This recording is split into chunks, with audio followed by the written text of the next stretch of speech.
Hi, my name is Feliciano, and I'm the Director of Video Operations for Fred Fox Studio. Now, we're an event company based out of Chicago, and a lot of stuff we do is definitely what I would consider contemporary and edgy. Now, sometimes that means breaking the rules of traditional shooting. So today we're talking about lens flares, and there's 1,000,001 different ways to get an effective lens flare in your video.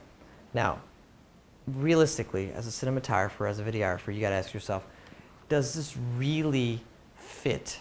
Does it really play a role in my storytelling? And for you young videographers and cinematographers out there, if it doesn't tie into your story, and if it's not moving your story forward, then don't even bother. You'll want to make sure that an effect like a lens flare is definitely playing a role. Now, to shoot that, you'll want to imagine basically a trajectory. You need a light source, and obviously you need a camera. So the light source to your camera creates a direct trajectory. So you want to make sure that you're on the receiving end of that. And what I typically do when I'm shooting is I figure out that line of trajectory. Now, depending on how your camera is set, you want to either expose for your subject or you want to expose for the actual flare itself. You decide. In some cases, the lens flare is just an added effect. So, lens flare for photography, for still images, is great.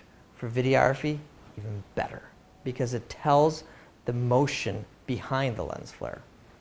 The motion is super important. So once you've established that trajectory, once you've gotten that lens flare, the last remaining factor is a little bit of tilt, a little bit of movement. Lens flares in nature have motion. In photography, that motion is stagnant. In videography, you could capture that motion simply by giving a little movement. Now, when I shoot, just to give you an example, if this particular light here is, we'll call it source A, we'll call it the sun. What I do is I find out where that lens flare is going to be at the edge of my image, and then literally I stabilize the camera and I give it a little bit of movement left and right.